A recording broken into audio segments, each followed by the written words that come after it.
अरे माँ, आप है ना, आपके रहते हमें चिंता करने की क्या जरूरत है। मैं तो अपनी बहू का बहुत अच्छे से ख्याल रखने वाली हूँ। उसे अच्छे से खिलाऊंगी पिलाऊंगी, तभी तो मेरा पोता या पोती एकदम हेल्दी पैदा होगा। कुछ दिनों के बाद सुबह के वक्त। अरे विनीता बहू, ये तुम क्या कर रही हो? कुछ भी तो नहीं मम्मी, अपना हेल्थ चेकअप कर रही हूँ, और क्या। लेकिन ये ब्लड प्रेशर की मशीन और ये तुम्हारे हाथ में इंजेक्शन कैसा है? अरे मम्मी जी, मैं अपना ब्लड प्रेशर चेक करके देख रही थी। प्रेग्नेंट होना और ऐसी हालत में ब्लड प्रेशर चेक करना बहुत ज़रूरी होता है।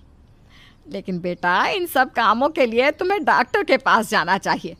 अपना चेकअप खुद करने की क्या ज़रूरत है?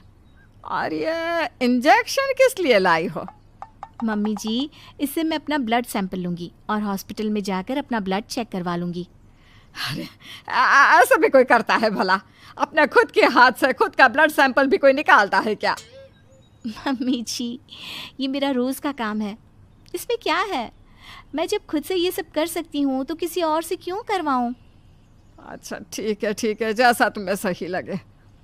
कुछ दिनों के बाद सुषमा अपनी बहू को फिर से इंजेक्शन लगाते हुए देखती है और अंकित भी उस वक्त वहीं पर था। अरे विनीता, ये तुम क्या कर रही हो?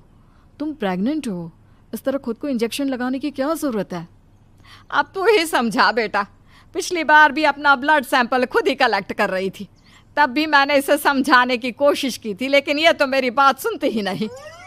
अरे मम्मी जी, मैंने पहले भी कहा था ना, बड़े हॉस्पिटल में नर्स हूँ मैं, और क्या करना है क्या नहीं मुझे अच्छी तरह पता है। हाँ, लेकिन तुम खुद को इंजेक्शन क्यों लगा रही हो? अरे इंजेक्शन नहीं है, प्रेगनेंसी में कुछ वैक्सीन लगवाने होते हैं, बस वही लगा रही हूँ, और क्या। और फिर एक दिन रात को अचानक विनीता की तबीयत खराब हो जाती है। क्या हुआ विनीता? तुम ठीक तो हो? तुम तो खुद अपना इतना ख्याल रखती हो, तुम्हारी तबीयत कैसे बिगड़ गई? पता नहीं अंकित, ऐसा लग रहा है कि वीकनेस हो रही है, बहुत कमज़ोर सा महसूस कर रही हूँ पिछले कुछ दिनों से।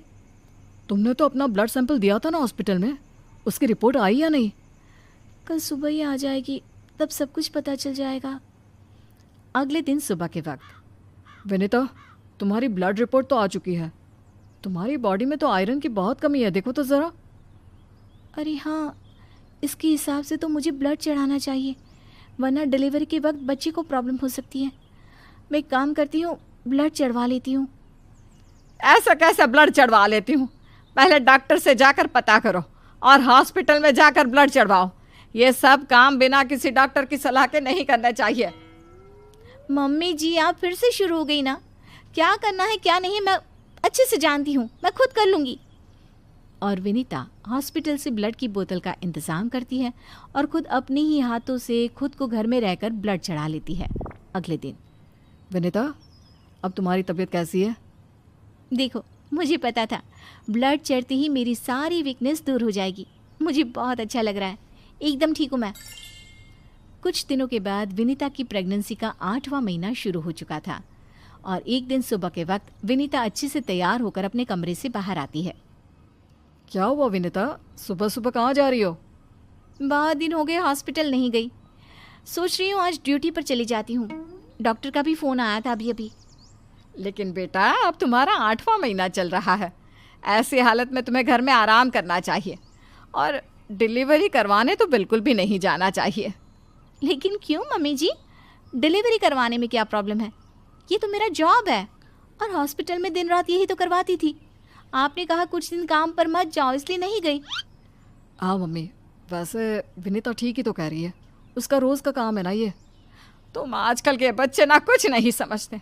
अरे तुम्हें वैसा तो सब पता है, लेकिन शायद ये नहीं पता कि इस हालत में अगर तुम डिलीवरी करवाने आई औरतों को देखोगी तो तुम्हारी सेहत पर बुरा असर पड़ेगा।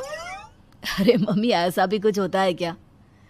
मम्मी जी, किसी और की डिलीवरी करवाने से मेरे ऊपर कैसे फ़र्क पड़ सकता है? मैं कोई पहली बार थोड़ी ना ये सब करवाने जा रही हूँ।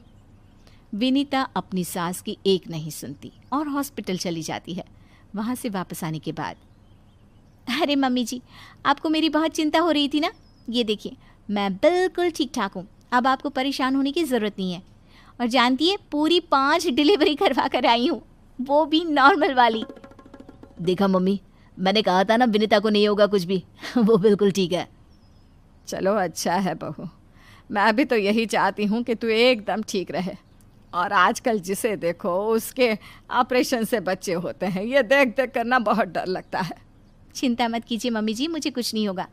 मैं नर्स हूँ ना, रोज़ हॉस्पिटल में औरतों को सिखाती हूँ कि कैसे अपना ध्यान रखें ताकि नॉर्मल डिलीवरी हो। तभी अचानक हॉस्पिटल से डॉक्टर का कॉल आता है। कॉल पर बात करने के बाद, मम्मी जी एक इमरजेंसी केस आ गया है, मुझे जाना होगा।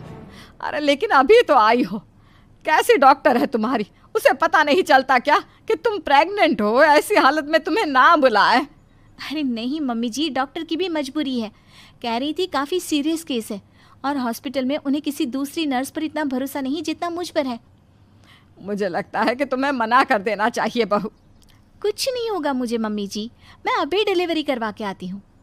कुछ देर बाद अंकित के पास हॉस्पिटल से फ़ोन आता है। अरे मम्मी जल्दी हॉस्पिटल चलिए, वहाँ विनीता की तबीयत खराब हो गई है।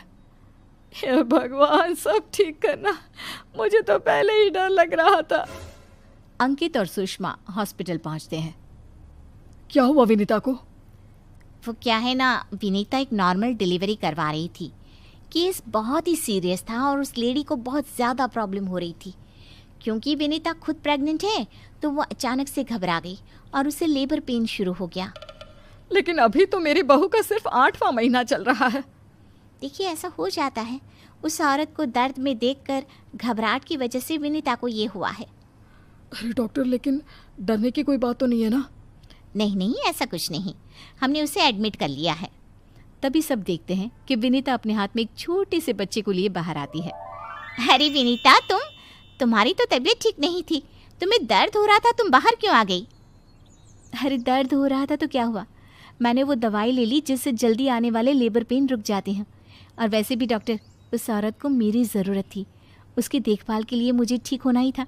ये देखिए, उसका बच्चा एकदम सही सलामत है। अरे वाह मेरी बहू, तूने तो अपने तबीयत की परवाह ना करके किसी और की जान बचाई। मुझे तुम पर गर्व है विनीता। ऐसे ही थोड़ी ना वो हॉस्पिटल की सबसे अच्छी नर्स बनी है।